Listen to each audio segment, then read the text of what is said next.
Hi guys.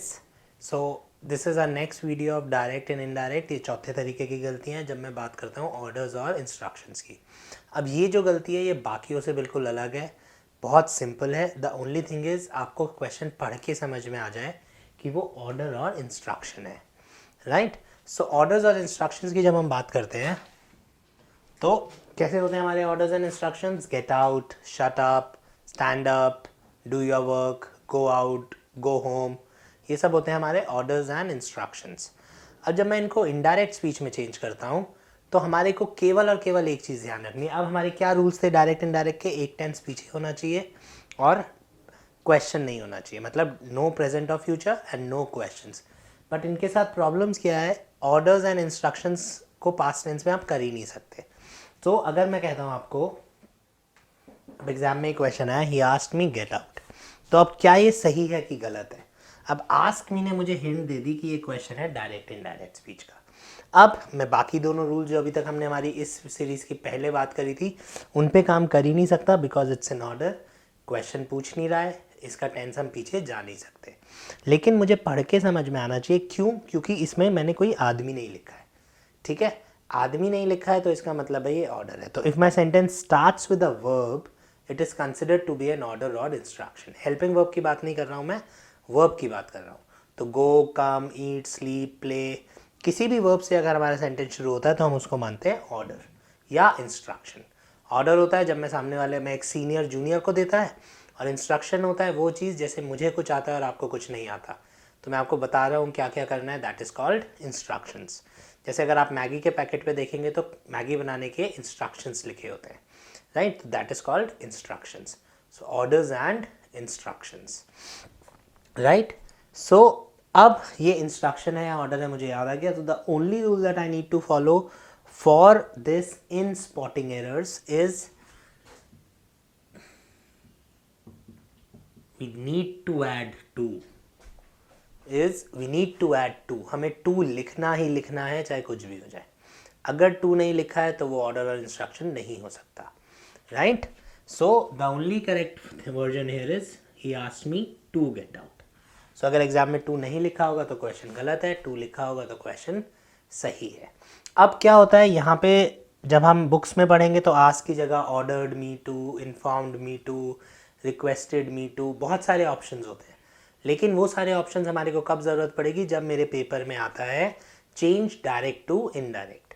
अगर change direct to indirect नहीं है, बहुत नॉर्मल सा पेपर है, नॉर्मल सी चीज़ है, तो यहाँ पे मुझे को कुछ भी लिखा हो सब ठीक है, right. Why? Because I do not know कि डायरेक्ट स्पीच में क्या था, रिक्वेस्ट थी, ऑर्डर था, क्या था।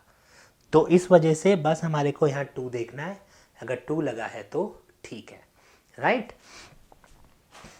सो अगर पॉजिटिव ऑर्डर होगा तो टू गेट आउट लिखा होगा, नेगेटिव ऑर्डर होगा तो नॉट टू गेट आउट लिखा होगा। मुझे नेगेटिव पॉजिटिव में भी नहीं सोचना, एग्जामिनर ने जो लिख दिया सही है। क्यों? क्योंकि मेरे को डायरेक्ट स्पीच नहीं पता, मेरे को केवल गलती ढूंढनी है।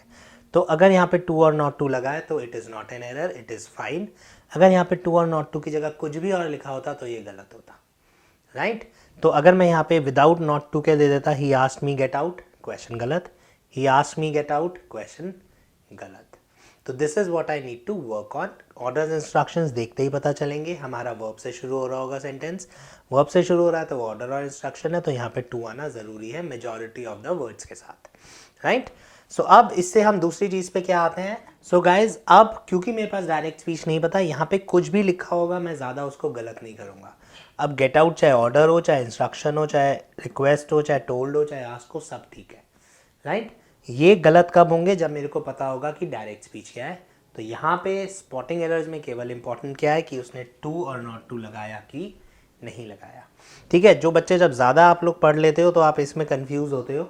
स्पॉटिंग एरर्स में इसमें कंफ्यूज होने की ज़रूरत नहीं है, कुछ भी आए वो इंस्ट्रक्शन या ऑर्डर है, इंस्ट्रक्शन या ऑर्डर है तो वो सही है, ठीक है। जब तक हमें डायरेक्ट स्पीच नहीं पता होगा हम उसको सॉल्व नहीं कर सकते। तो इसलिए हमारे लिए जो भी लिखा है दैट इज़ राइट। केवल ये प्रॉब्लम है टू की जगह टू लिखा है तो ठीक है, टू नहीं लिखा तो गलत है। नेगेटिव में नॉट टू लिखा होना चाहिए, नॉट टू लिखा है तो ठीक है, नहीं तो गलत है। सो गाइस इसमें जो आखिरी गलती आती है वो क्या होती है? ही आस्क टू मी और ही टोल्ड टू मी। अब मैंने अपने स्टूडेंट्स में भी देखा है, जब मैं स्पोकन इंग्लिश की क्लासेस भी लेता हूँ, बहुत सारे लोगों को आस्क टू मी और टोल्ड टू मी बोलने की आदत होती है, तो आस्क टू मी और टोल्ड टू मी कोई एक्सप्रेशन नहीं होता, ये गलत ही है। तो इंस्ट्रक्शन में हमने क्या बोला था, ऑर्डर्स और इंस्ट्रक्शन में टू लगना ज़रूरी है, लेकिन वो टू यहाँ नहीं लगता है, वो टू यहाँ लगता है। He asked me to get out, he told me to get out, right. तो ये टू यहाँ से हट के यहाँ लगेगा एंड दैट इज़ ऑर्डर्स और इंस्ट्रक्शंस। अब यहाँ पे आस्क हो, टोल्ड हो, कुछ भी हो, फ़र्क नहीं पड़ता।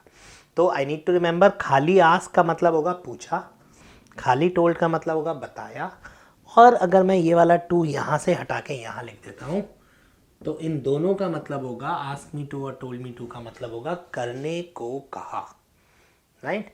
सो ये हमारा हो गया नेक्स्ट। अब यही 4 तरीके की गलतियाँ आएंगी, इसके अलावा 2-3 तरीके की गलतियाँ और आएंगी और कुछ एक्सेप्शंस, वो हमारा आखिरी वीडियो होगा स्पॉटिंग एरर्स डायरेक्ट इनडायरेक्ट का। सो नेक्स्ट वीडियो के बाद हम एक स्पॉटिंग एरर्स का टेस्ट करेंगे। अभी तक अगेन आप लोग मेरे को बताओ कि लाइव करना है कि नहीं करना है। एक जने ने अभी मेरे को बताया, आई थिंक सौरभ का मैसेज आया अभी हमारे पास कि लाइव करना है। तो नेक्स्ट वीडियो के बाद will do a live test और ऑफलाइन टेस्ट। जब हमारा स्पॉटिंग एरर्स ठीक हो जाएगा, फिर हम उसके बाद कंटिन्यू करेंगे how to change direct speech to indirect speech, तब हम उस बारे में बात करेंगे। चलिए, थैंक यू गाइस।